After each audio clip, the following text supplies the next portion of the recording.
Saya kira adik kelas saya jauh, Pak.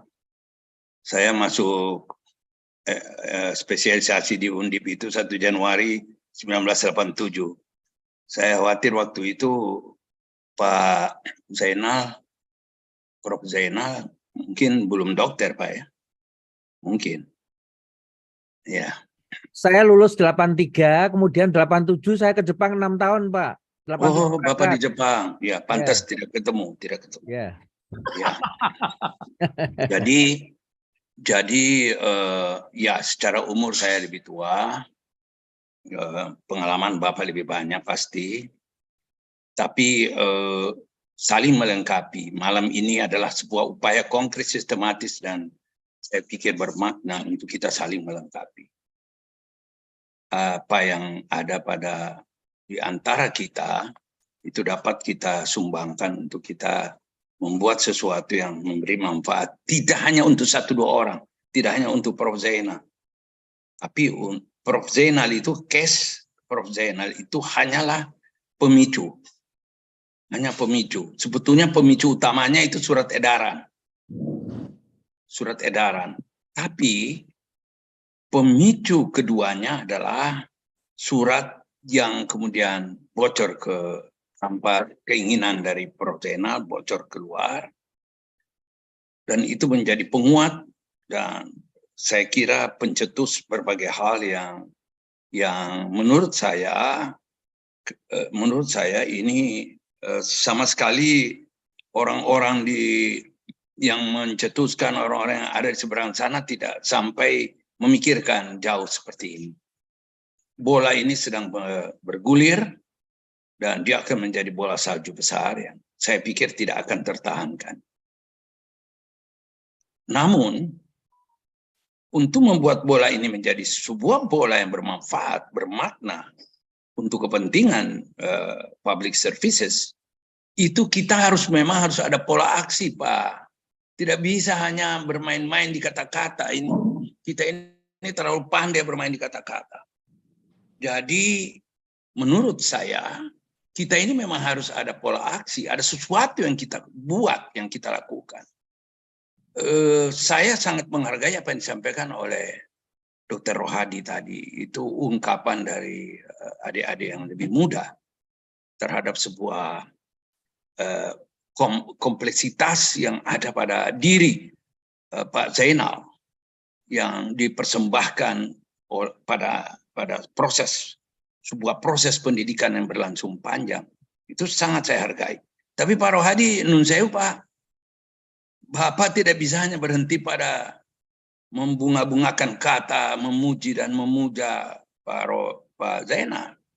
Bapak bedah saraf di Undip itu harus mengambil prakarsa. Kalau perlu hanya mengerjakan yang emergensi saja. Itu kalau memang benar apa yang Bapak katakan tadi itu terimplementasi di dalam aksi. Kalau Bapak hanya muja-muji seperti tadi dan kemudian tidak ada aksi, saya anggap itu tidak lengkap. Tidak lengkap itu apa yang Bapak sampaikan. Dan saya melihat itu masihlah hiasan bibir belaka. Sebuah sifat yang sejauh ini kita tidak suka. Kita jijik melihatnya orang menjilat-menjilat. Nah, kita tidak boleh melakukan itu, Pak Rohadi. Kalau memang benar apa yang Bapak katakan tadi, Bapak cinta, Bapak sayang, dan Bapak menaruh hormat terhadap Prof. Zainal, lakukan sesuatu. Ada berapa ahli bedah saraf di sana? Ada 6 atau 7 orang. Ya harusnya satu kata. Tadi saya sempat menangkap Bapak bilang pecah. Nah ini, pecah ini apa dipecahkan, dibuat menjadi pecah atau bagaimana saya tidak mengerti. Tapi kalau itu terjadi sangat disayangkan. Orang 6, orang 7, orang 10 kepecah itu gimana? Apa yang membuat dia pecah? Itu juga perlu dievaluasi bersama. Mana Pak Joni bedah saraf dari Surabaya yang katanya ketua perhimpunan bedah saraf, harus juga ada langkah. Benar tadi yang disampaikan oleh Pak Priyo, tidak boleh diam. Ya kalau ID ini saya sudah tiap hari teriak-teriak, tapi 2 hari 3 hari lalu saya ketemu dengan ketua umum PBID. Beliau berjanji bahwa akan segera bekerja. Ya kita tunggu aja. Ya kita juga, beliau banyak pertimbangan, barangkali saya juga tidak mengerti. Tapi kita memang harus ada pola aksi, tidak bisa hanya bicara. Itu Adinda Prof. Andi dari Makassar, alma mater saya. Kalau perlu juga berhenti Pak, mogok pelayanan yang elektif. Itu baru namanya Bapak benar apa yang Bapak sampaikan tadi. Kalau tidak, itu hanya bunga-bunga Pak. Kita tidak butuh bunga-bunga saat ini. Kita butuh time to act. Ini waktu untuk bekerja. Jadi saya menghargai Anda kalau Anda ada kegiatan. Kalau Anda hanya diam-diam, hanya bicara, maaf. Anda saya tempatkan sama dengan itu dirjen yang bodoh itu. Ibu Bapak sekalian, kami tidak banyak. Kurang lebih ada 16 orang membuat gerakan membela kehormatan tenaga kesehatan Indonesia. Malam ini saya akan sampaikan. Tadi saya izin kepada Pak Baharudin yang banyak bunga-bunganya juga. Saya bilang pada beliau, saya tidak mau bicara. Kalau hanya bicara teori-teori dari sana ke sini, ya hanya membunga-bungakan kata. Kita mau bicara kalau itu aksi. Oh iya, silakan. Nah, saya sudah janji juga sama beliau, pertemuan berikutnya tidak akan bicara lagi yang begini-begini, wacana-wacana, akan berhenti wacana, akan bicara aksi. Ya, kita memang harus bicara aksi. Malam ini saya nun sewu, saya mau merancang Ibu Bapak sekalian untuk bicara aksi.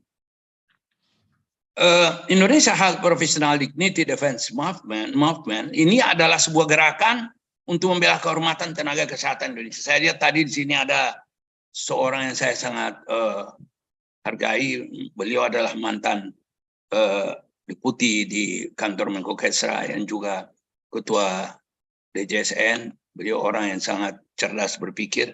Mudah-mudahan beliau setelah ini diberi kesempatan juga untuk bicara. Ibu Bapak sekalian. Siapa dok? Ibu Bapak sekalian, gerakan membela kehormatan tenaga kesehatan Indonesia ini adalah sebuah gerakan spontanitas. Tidak ada yang nyuruh Pak. Tidak ada apalagi dibayar. Tidak ada. Ini semua adalah gerakan spontanitas. Spontanitas karena surat dirjen itu. Dan spontanitas terjadi lagi setelah adik saya Prof. Zainal Mutakin diperlakukan seperti itu. Itu benar-benar penghinaan. Yang dihina itu bukan Prof. Zainal Mutakin. Yang dihina itu kita semua. Yang bicara banyak-banyak ini, yang bunga-bunga kita ini kesana kemari. Itu kita yang dihina sebetulnya. Nah, Ibu Bapak sekalian, Indonesia Health Professional Dignity Defense Movement atau gerakan gerakan membela kehormatan tenaga kesehatan Indonesia itu, Ibu Bapak sekalian, adalah semata-mata gerakan membela kehormatan. Tidak ada politiknya, tidak ada apa-apanya. Sama sekali. Kami tidak pernah ada politik. Kami juga tidak tertarik untuk bicara-bicara hal lain. Politik, ekonomi, atau kalau kawan-kawan lain terima uang, biarlah mereka terima uang. Kita tidak mau terima uang. Kalau tahu ada uang itu dipakai bayar pengacara. Ini sebuah gerakan moral, Ibu Bapak sekalian.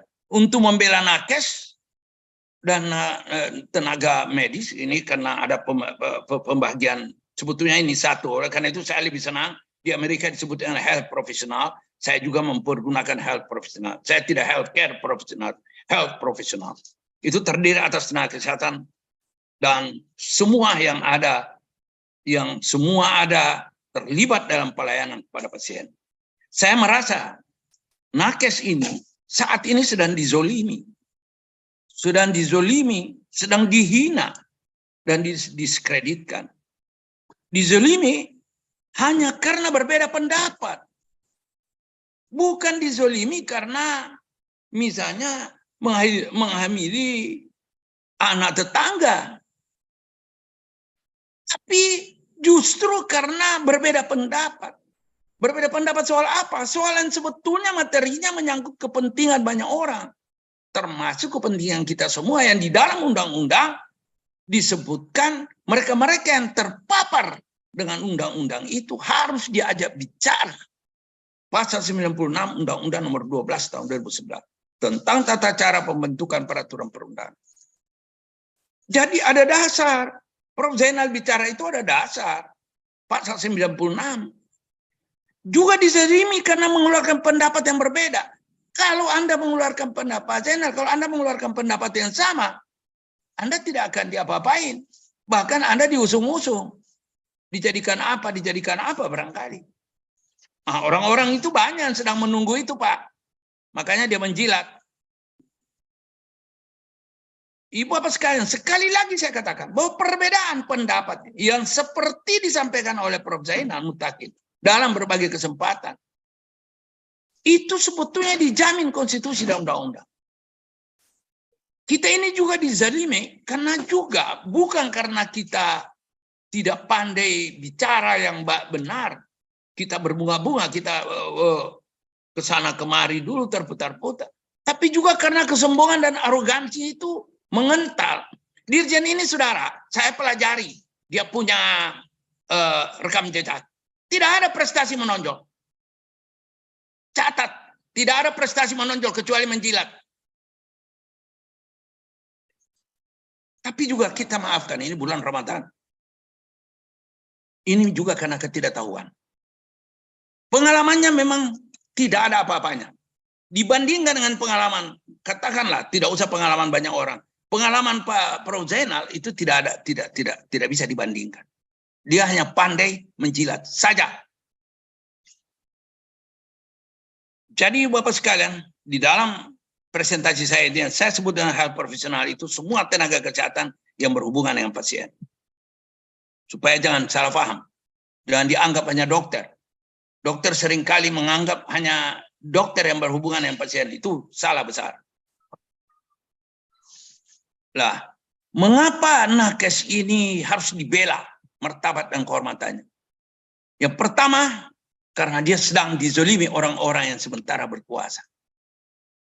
Penzoliman oleh orang-orang berkuasa ini tidak hanya terjadi hari ini Bapak di Indonesia, di seluruh dunia penzoliman itu dilakukan. Nabi-nabi itu dizolimi juga.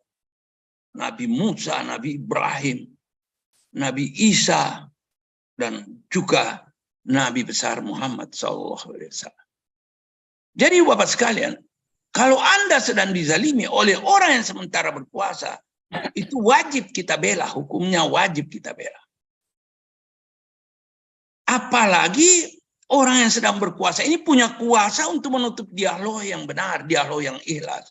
Ada dialog public hearing dibuat. Tapi Anda tahu nggak, seluruh apa yang public hearing itu tipu-tipu. Pura-pura, itu Anda catat.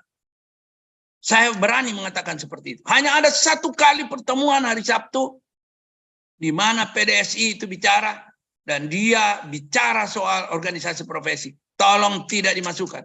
Itu yang diambil.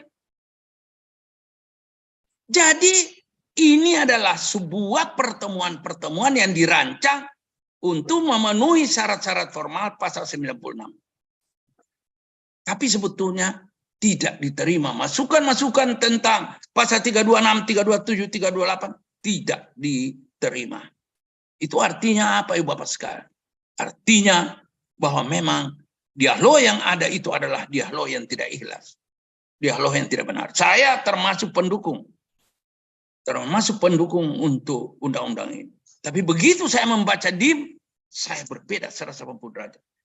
Karena saya masih tidak percaya saya. Masa ada Menteri Kesehatan, ada Kementerian Kesehatan yang tidak mungkin akan merespons draft dari DPR itu sejelek itu. Bagi saya itu tidak mungkin. Sebagai orang yang belajar legal drafting, saya anggap itu tidak masuk akal. Ibu Bapak sekalian, dialog yang ada bagi saya adalah dialog yang pura-pura. Yang inti sebenarnya tidak sudi mengakomodasi apa yang disampaikan. Di luar konsep yang sudah disiapkan. Di situ salahnya. Jadi Pak Menteri Kesehatan ini ditipu, dikibuli oleh orang-orang di bawahnya. Atau orang-orang sekitarnya. Wallahu a'lam bishawab. Tapi dengan meluncurnya itu DIM ke sana seperti itu, kita merasa bahwa beliau tidak menguasai secara detail. Tapi itu masuk di akal, Pak. Beliau bangkit. Beliau orang yang aktivitasnya hari-hari di luar ini. Beliau itu hanya menerima informasi. Saya tahu, dia menerima informasi, saya ngerti. Begitu informasi diterima itu harusnya dilakukan pengecekan. Pengecekan dilakukan pada pihak-pihak, bukan yang memberi informasi saja, agar terdapat informasi yang seimbang. Mungkin karena kesibukan, mungkin karena banyaknya beban, itu tidak sempat dilakukan. Beliau bicara. Itu kan yang beliau bicarakan semua salah dan memancing marah banyak orang. Itu tidak baik. Untuk seorang pejabat publik itu tidak baik. Ibu bapak sekalian, banyak fitnah dan kebohongan juga disebarkan. Itu antara lain yang diprotes oleh Pak Bahar dan kawan-kawan itu. Tim apa namanya itu? Tim somasi itu. Yang menurut saya ya pengalaman bagi kita itu kan. Somasi tidak dipersiapkan dengan baik, hasilnya seperti ini. Malah jadikan bahan mainan. Ibu bapak sekalian, ada yang perlu saya beritahu pada ibu bapak sekalian. Ada indikasi kuat, ada pihak-pihak yang memiliki kepentingan dengan RUU ini. Di orang ini banyak penumpang gelap yang justru punya agenda khusus di negeri ini.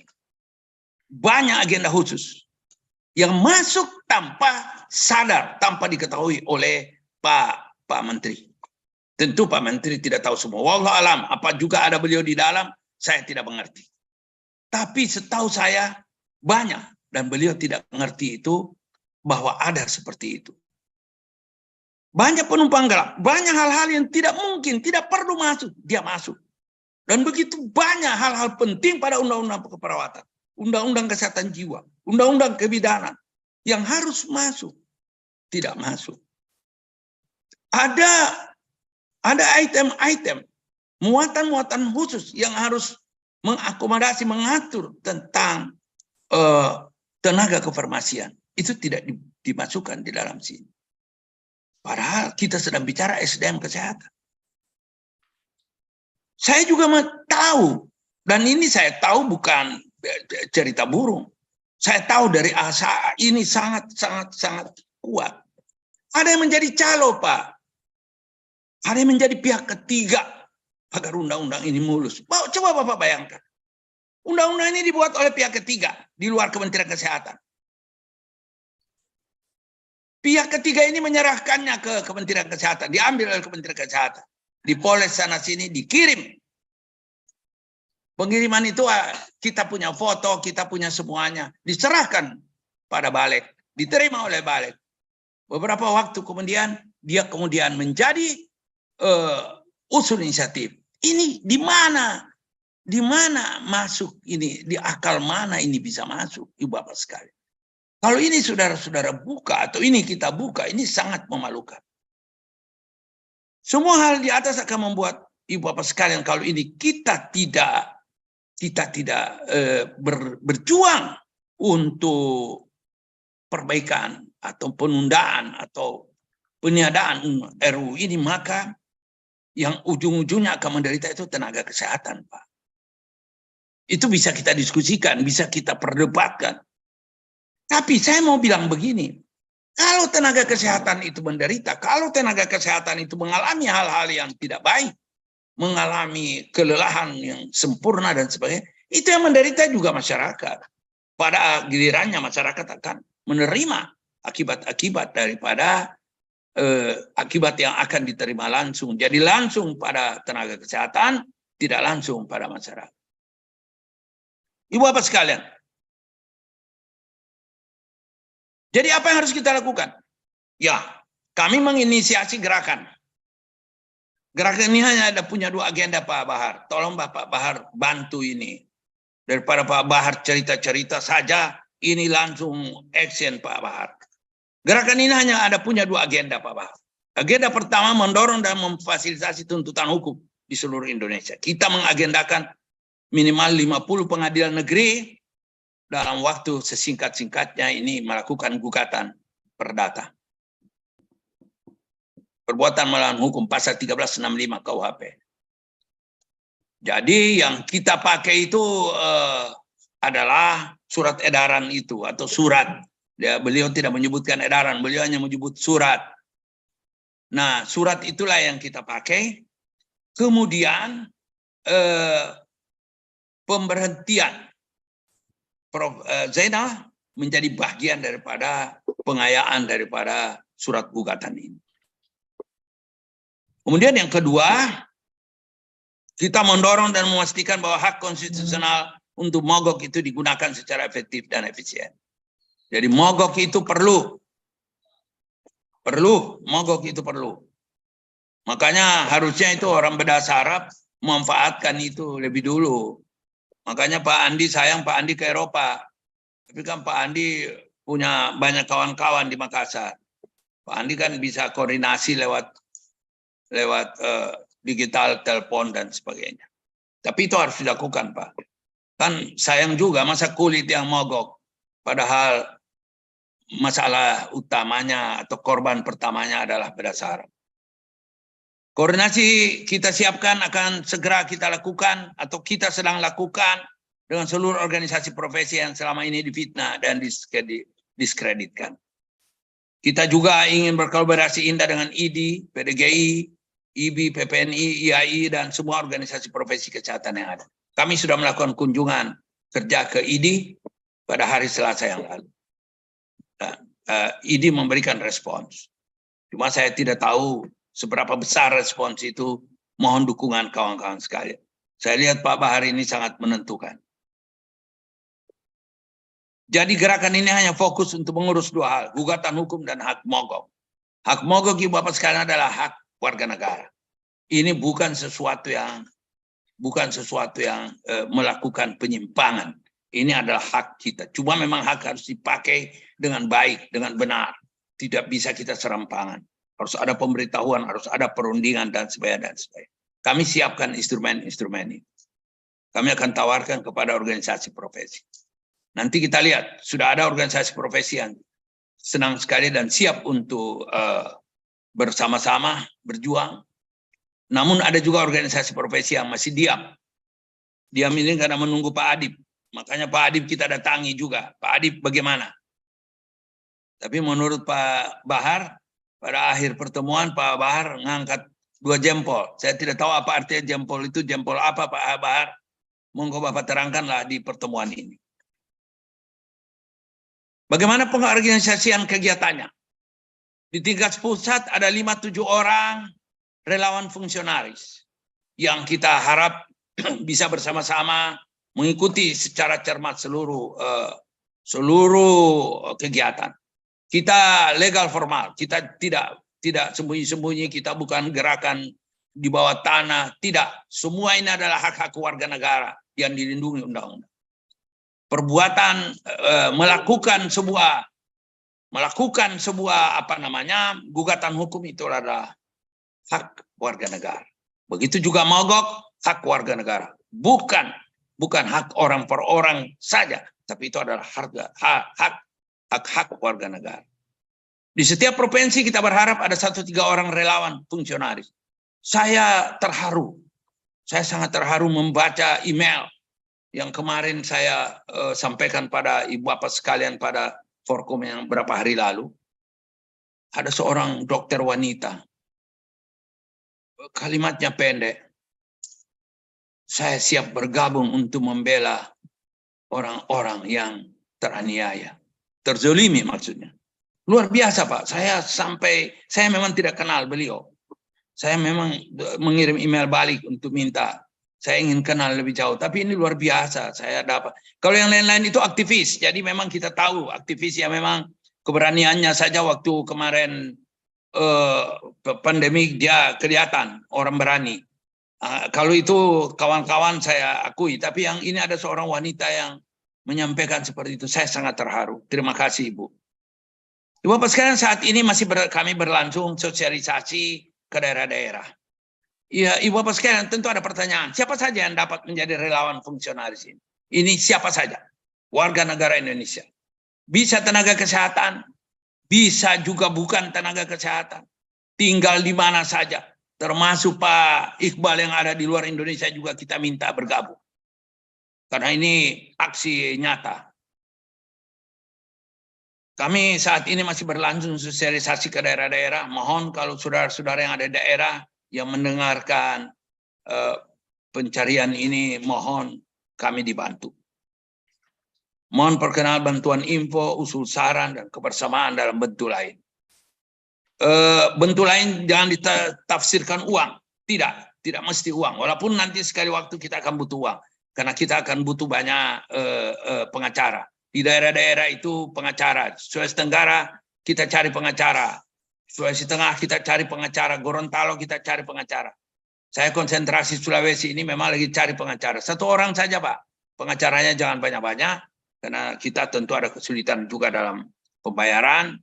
Karena kita akan fungsionaris ini akan membuat gugatan, kita buat secara terpusat, surat-surat gugatan kita buat secara terpusat, nanti kita kirim ke daerah. Strategi dalam persidangan juga kita atur dari Jakarta. Saudara-saudara itu, pengacara di daerah itu hanya bersidang saja. Ya, kita tahu bahwa mereka akan menggerakkan, Mendagri akan digerakkan. Saya juga mendengar bahwa Pak Luhut LBP juga sudah dihubungi, sudah menjadi pimpinan dari sebuah badan untuk mengorganisir dukungan terhadap RUU ini. Itu informasi yang masuk pada kami tadi siang. Saya kira kita tidak usah terlalu khawatir karena kita ini didukung oleh rakyat. Kita juga didukung oleh buruh, oleh guru, dan katanya ada pengurus BEM yang mencari saya. Saya siap bertemu. Ibu bapak sekalian, saya tidak panjang lebar. Komunikasi publik yang kami tawarkan bagi yang berkenan untuk menjadi relawan atau relawan fungsional, dimohon kiranya tidak ragu atau bimbang. Kita berjuang bersama. Ini emailnya pengaduan hukum administrasi@gmail.com. Administrasinya M itu bukan huruf I tapi angka 1. Karena kita hanya ada satu tujuan, kita adalah kita ingin di Republik ini tidak ada lagi arogansi kekuasaan yang berkeliaran sana sini. Ini nomor WA atau telepon saudara, mohon dicatat. Kami sangat membutuhkan komunikasi dengan kawan-kawan perawat, bidan, apoteker, dokter gigi, dan dokter dari seluruh Indonesia. Serta tentu kawan-kawan tenaga kesehatan yang lain, kesehatan masyarakat, gizi, dan sebagainya. Demikian Ibu Bapak sekalian, Pak Bahar. siapa ini? Yang saya takut ini, Pak Bahar. Pak Bahar ini saya takut selalu dia marah-marah pada saya. Malam ini saya balik marah pada Pak Bahar. Saya dapat kesempatan. Terima kasih Pak Bahar. Terima kasih. Assalamualaikum warahmatullahi wabarakatuh. Jadi saya ingin menyampaikan memang kata-kata itu penting. Ya, kalau tidak ada kata-kata, tidak ada yang dipikirkan. Kalau tidak ada yang dipikirkan, tidak ada yang dikerjakan. Dengarkan kata-kata saya ini, saudaraku. Ya. Tua disebut membawa tua. Antum tua tidak tersia-sia. Tua umur, tua pengalaman. Tua tempat meminta petua. Tua teluk timbunan kapan. Tua tempat orang menengok. Tua tempat orang mengadu. Tua tempat orang meminta. Tua tempat orang kemudian bertanya. Oleh karena itu, karena antum tua, maka yang pertua itu pantang bercakap temberang. Ketiga, pantang dikebelakangkan, pantang direndahkan, pantang disia-siakan, dan pantang dilangkahi. Oleh karena itu, saya setuju dengan antum bahwa lemparkan pasir ke mulut orang-orang yang hanya bisa bicara tapi tidak bisa berbuat. Dan saya kira sudah jelas, antum Al-Mukarram, Dr. Nasir, sahabat saya, mantap. Dan semua orang kalau baca chat ini, semua mengatakan ikut Dr. Nasir. Ke hulu ikut Dr. Nasir, ke hilir ikut Dr. Nasir.